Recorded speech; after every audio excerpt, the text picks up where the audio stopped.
2 bulan yang lalu saya berdua dengan sahabat saya menaiki Tesla miliknya ke Bandung, acara dadakan. Dalam perjalanan mobil ini enak mengendarainya, ada autopilotnya, tidak perlu pegangan setir selama di tol, tidak injak rem dan gas, angkat kaki, angkat tangan, ngobrol, mobil ini melaju kencang. Smart car deh pokoknya, bahkan mobil ini lebih smart dari Bosman pastinya. Sampai di Bandung, kita menginap di sebuah hotel di wilayah utara kota Bandung. Dan kita baru sadar selama perjalanan tidak ada tempat ngecharge baterai mobil listrik. Baterai tinggal 8% ketika kami tiba di hotel. Mobil diparkirkan dan kita ngecharge pakai colokan listrik pada jaringan listrik hotel, alias kita pakai listriknya hotel dan ada biaya 1 juta rupiah. Bagi sahabat saya pemilik mobil listrik tersebut, no issue lah angka tersebut. Lalu mobil di-charge semalaman. Paginya kita full meeting dan ketika kita check out mau balik ke Jakarta, dia ngecek baterai. Asli tepok jidat. Selama 15 jam dicolokin listrik, hanya naik 5% alias baru 13%-an saja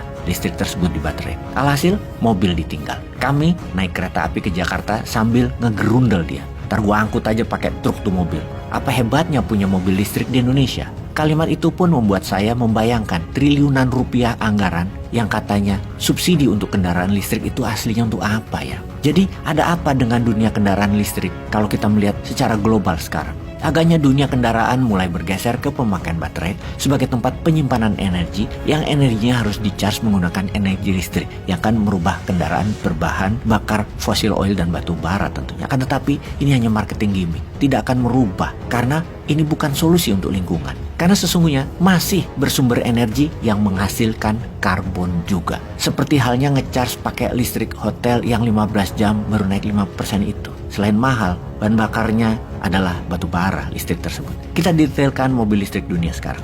Mobil listrik leadernya adalah Tesla dengan 4 juta mobil per tahunnya dimulai dari tahun 2016.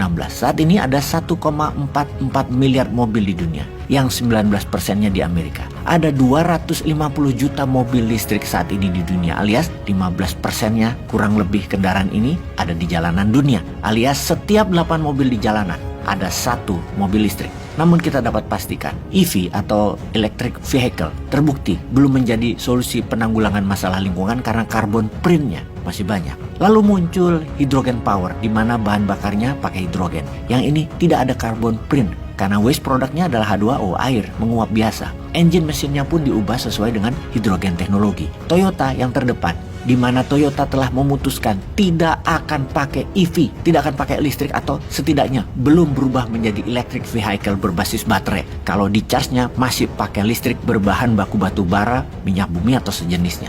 Lalu muncul e-fuel yang diprakarsai oleh Porsche. Ini tidak merubah combustion engine sama sekali. Seperti mobil bensin biasa, hanya bahan bakunya pakai e-fuel yang ramah lingkungan dan tidak ada carbon print-nya juga. Kita bicara bukan hal yang sekarang, namun kita bicara apa yang akan terjadi di tahun 2030 ke atas tentunya. Kita tidak bisa melakukan sesuatu sekarang untuk memanfaatkan masa depan. Maksudnya begini, banyak saat ini orang menawarkan tambang nikel atau membangun smelter nikel dengan iming-iming banyak permintaan nikel itu di dunia. Ingat, sewaktu Anda masuk suatu bisnis sampai komersial itu bisa makan waktu 1 tahun lebih. Kalau Anda membangun pabrik atau membangun smelter itu bisa 4 tahun lebih baru komersial sejak ditandatanganin perjanjian di atas kertas. Anda mau masuk nikel sekarang, bikin smelter misalnya, itu kira-kira 2027 smelter Anda baru beroperasi. Dan ingat, dunia belum tentu butuh nikel lagi di masa itu. Baterai mungkin tidak pakai nikel bahan bakunya. Main tambang juga tidak bisa untung karena harga dijaga oligar nikel saat ini.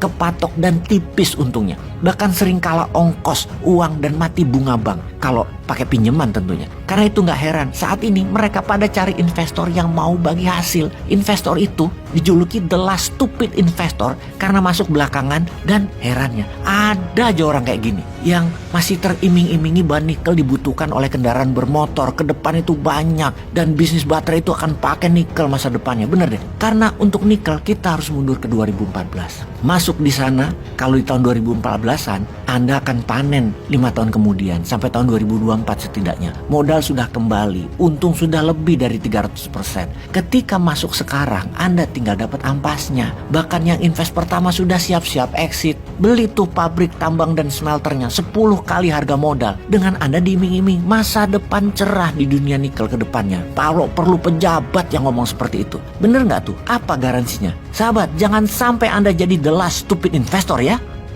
Peace.